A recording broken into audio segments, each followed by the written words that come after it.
Hello friends, আজকে আমরা বানাতে চলেছি জর্দা পোলাও। এর জন্য একটি জায়গায় 4 কাপ পরিমাণে জল নিয়ে তাতে 2টো তেজপাতা, দারচিনি আর এলাচ আর কিছুটা ফুড কালার মেশানো জল দিয়ে ফুটিয়ে নিতে হবে। তারপরে ভিজিয়ে রাখা বাসমতি চাল 2 কাপ মতো দিয়ে 80% কুক করতে হবে। যখন চালটি 80% কুক হয়ে যাবে তখন এটি থেকে জলটি ঝরিয়ে নিতে হবে।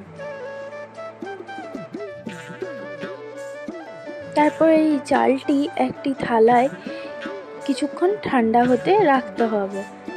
এই সময়েই আমরা একটি ফ্রাইং প্যানে কিছুটা তেল বা ঘি দিয়ে আমন্ড, কাজু আর কিশমিশ একটু ফ্রাই করে নেব।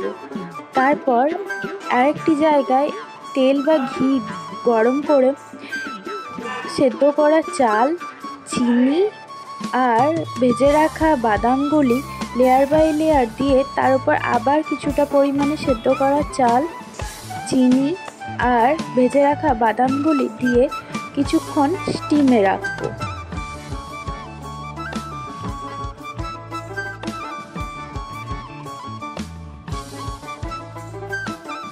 এরপর এটি একটু মিশিয়ে নিলেই তৈরি হয়ে যাবে আমাদের জর্দা পোলাও।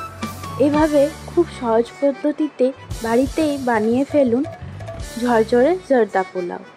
আশা করি আজকের রেসিপিটি আপনাদের ভালো লেগেছে। ভালো লাগলে লাইক, শেয়ার, সাবস্ক্রাইব করতে ভুলবেন না। ধন্যবাদ।